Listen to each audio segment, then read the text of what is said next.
В историческом парке «Россия. Моя история» прошел фестиваль «Тымны.нет» идей и технологий кружкового движения.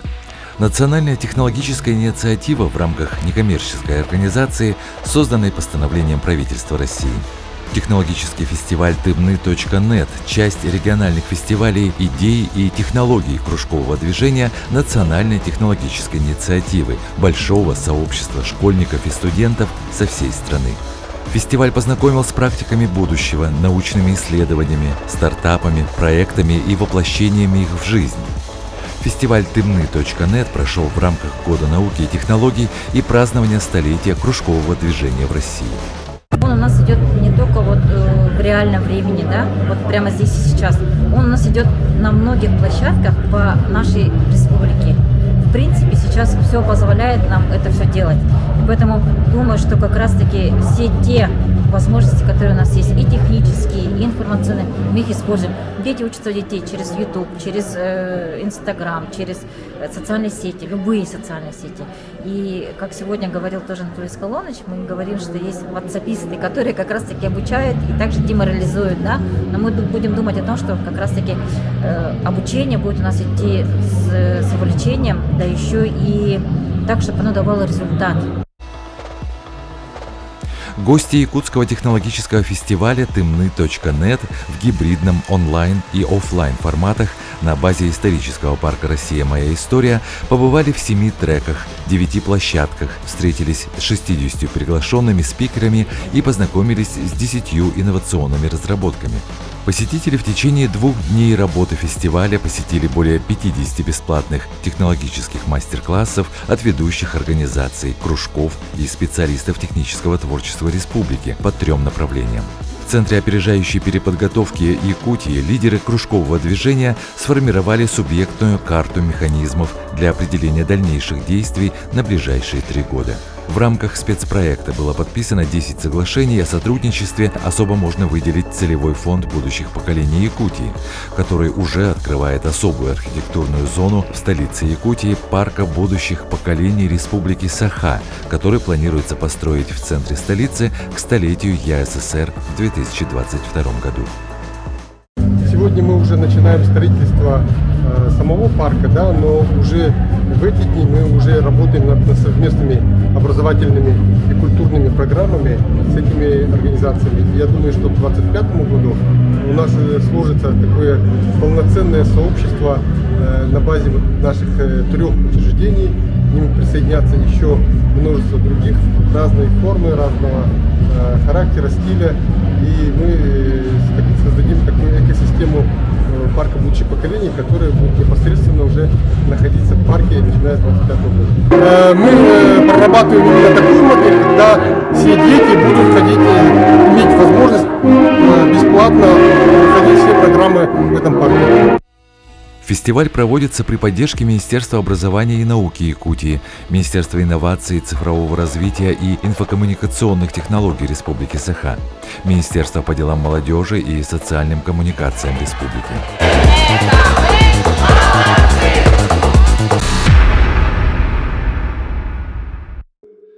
Состоялось совместное расширенное заседание Якутского регионального отделения Общероссийской общественной организации Всероссийский совет местного самоуправления и Ассоциации представительных органов местного самоуправления муниципальных образований Якутии.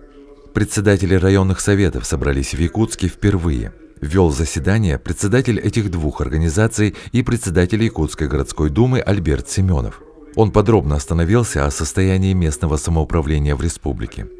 В частности, в территориальной организации местного самоуправления в Якутии отмечается стабильность. Сохраняется общее количество муниципальных образований – 445, в том числе сельских поселений – 361, городских поселений – 48, муниципальных районов – 34, городских округов – 2.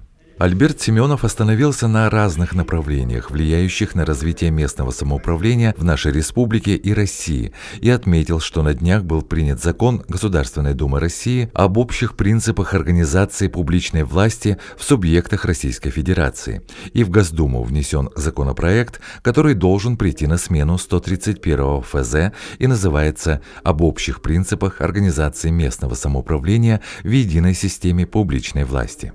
Руководитель департамента по вопросам местного самоуправления администрации главы правительства Якутии Иван Попов остановился на федеральном законопроекте, основном для местного самоуправления. Первое его чтение ожидается в январе, второе – через 30 дней. В случае принятия закон начнет действовать с 1 января 2023 года, а до 2028 года будет переходный период. Он отметил, что на уровне муниципальных районов республики надо вносить предложения. Большую практическую нагрузку имело выступление Василия Сапсая, заместителя исполнительного директора Совета муниципальных образований республики о муниципальном контроле. Председатели высказали пожелание выпустить методические рекомендации на данную тему. По желанию собравшихся выступил председатель контрольно-счетной палаты Якутска Руслан Неустроев, которому задали вопросы об особенностях работы контрольно-счетного органа.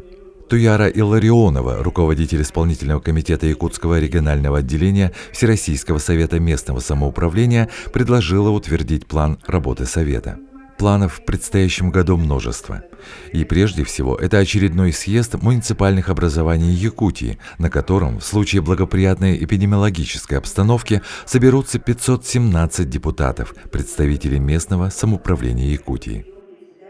Мы с коллегами сегодня обсудили очень много вопросов относительно, в первую очередь, конечно же, тех новелл, которые у нас будут рассматриваться уже в Государственной Думе. У наших коллег есть очень много вопросов, которые, можно сказать, где-то в каких-то определенных статьях, нормах они не стыкуются, да, и поэтому наших коллег это очень волнует, и хотелось бы, чтобы в новых законах эти все нюансы были учтены для того, чтобы нам на местах было понятнее работать в рамках принимаемых законов. Так, раз, два, снимаю.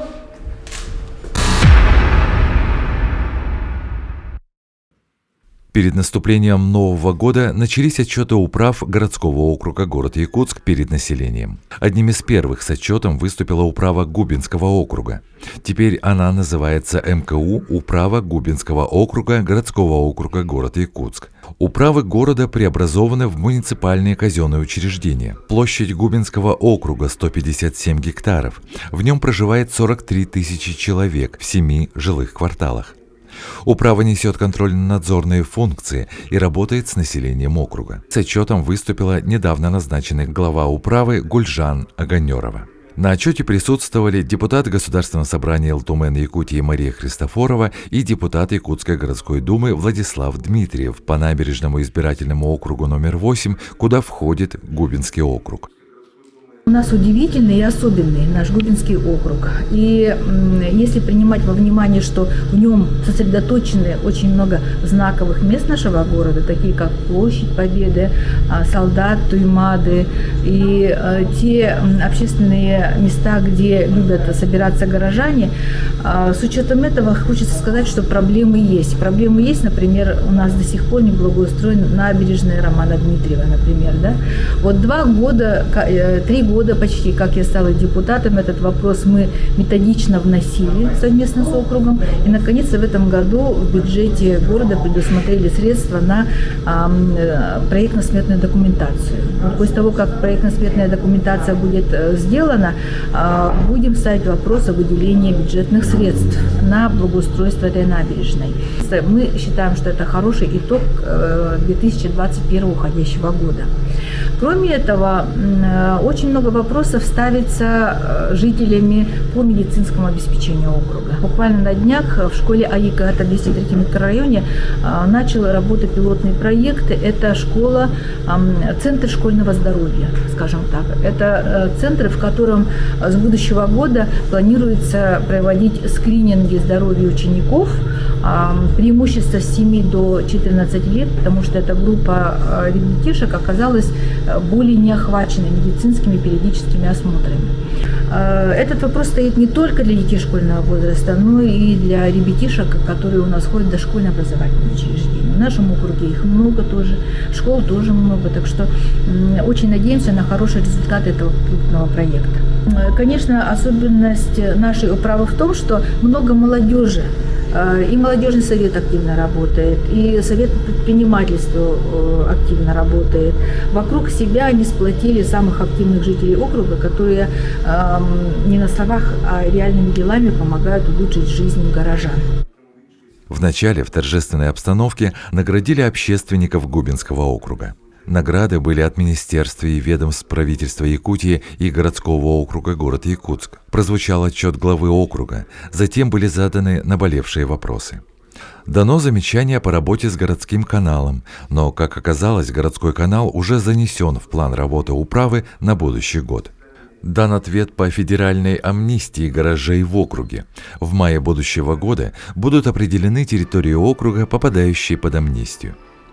Особняком встал вопрос медицинских услуг Губинского округа, который стал, мягко говоря, достаточно проблемным. Но соответствующая работа будет проведена. Присутствовавшие оценили работу управы на хорошо и отлично, но официальная оценка удовлетворительна. Сегодня прошел отчет управы Губинского округа, но отчет сам прошел на позитивной ноте. Сегодня были награждены ряд общественников, в том числе и гражданская доблесть.